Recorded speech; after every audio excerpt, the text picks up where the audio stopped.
आम लोकसभा चुनाव 2024 आगाज के बाद एनडीए और बिहार में इंडिया गठबंधन महागठबंधन जिसको कह सकते हैं, आज देश अमृत काल से गुजर रहा है। विश्व स्तर पर भारत को विकसित करने का सपना के साथ लगातार सूबे बिहार के 33 बक्सर संसदीय इलाके में अभी हम मौजूद हैं और इस इलाके में एनडीए के जो विकसित भारत का संकल्प है, जो विकसित भारत का सपना है, उसको साकार करने के लिए एनडीए के प्रत्याशी मिथिलेश तिवारी जी हमारे साथ हैं।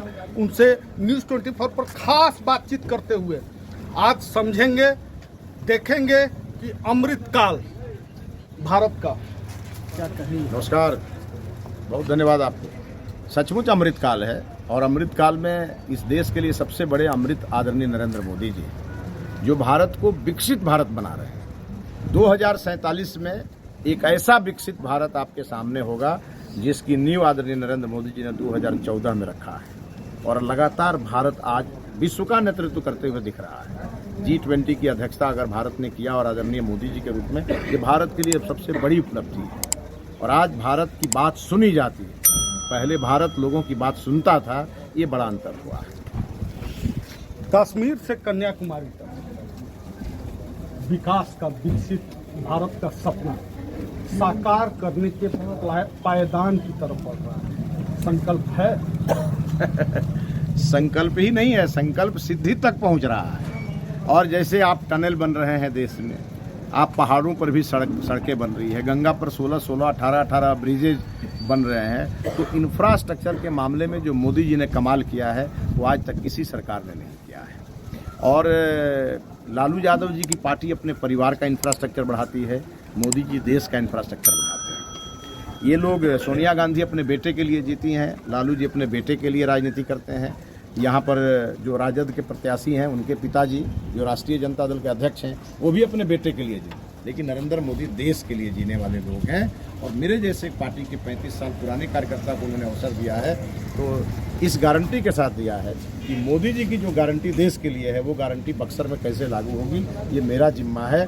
और बक्सर का विकास बनारस के तर्ज पे मैं करा के दिखाऊंगा। जो 50 साल में नहीं हुआ, मैं 5 साल में करूँगा। लगातार चर्चाएं अब तो लंबे समय से बिहार को खासकर संगठन के स्तर से देखते आ रहे हैं।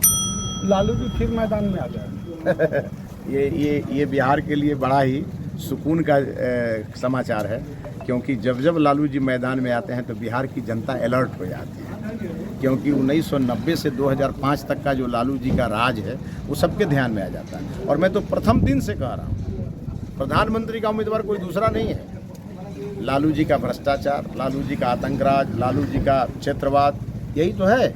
और जिसको मोदी जी के राष्ट्रवाद से ध्वस्त करेंगे हम लोग, और मोदी जी ही जीतेंगे, बड़े मार्जिन से जीतेंगे, 400 पार होगा। एक सीधा सपना, विकसित भारत का सपना, अमृतकाल बक्सर संसदीय इलाके में कहा जा रहा है।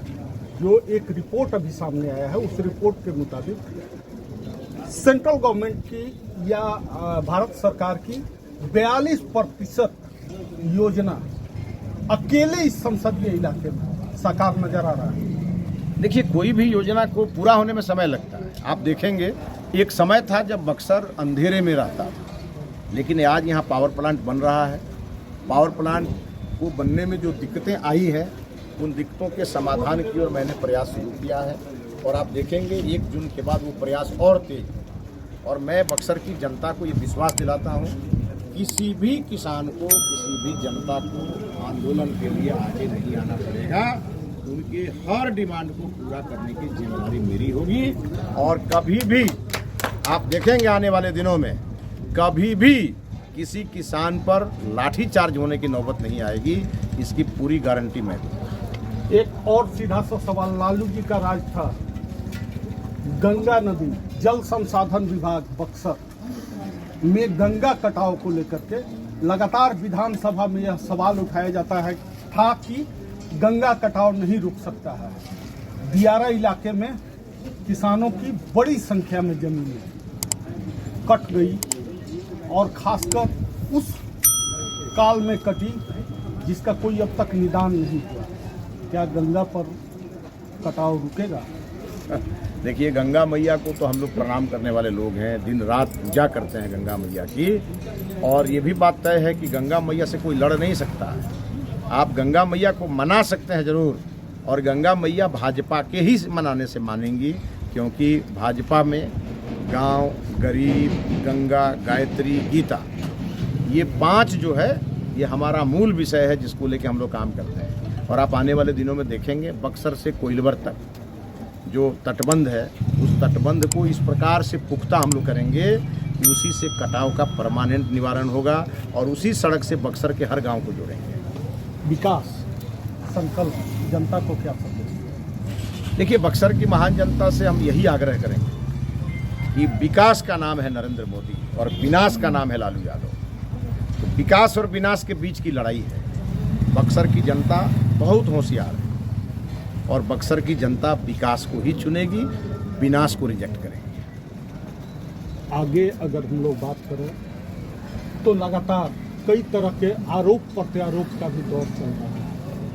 लगातार लोग कह रहे हैं कि बाहरी प्रत्याशी, स्थानीय प्रत्याशी, साथ ही साथ अभी महागठबंधन के लोग लगातार कई तरह की बातें कर रहे हैं। मैं पूछना चाहता हूं महागठबंधन से, यदि मैं बाहरी हूं तो बाबू वीर कुंवर सिंह जी के विजयोत्सव समारोह 2022 में जगदीशपुर में पाकिस्तान के वर्ल्ड रिकॉर्ड को ध्वस्त हमने किया और हिंदुस्तान के वर्ल्ड रिकॉर्ड को हमने बनाया।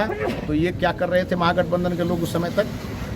क्या कर रहे थे, मैं इनसे पूछना चाहता हूँ। अगर माता मुंडेश्वरी भवानी के मंदिर का जो पर्यटन विभाग से वो माता मुंडेश्वरी महोत्सव 2013 में मैंने स्वीकृत कराया, मैं तो उस समय विधायक भी नहीं था। ये लोग क्या कर रहे थे? झाल बजा रहे थे। तो मैं शाहाबाद का बेटा हूँ, बाबू वीर कुंवर सिंह जी को सम्मान के लिए मैं लड़ता हूँ।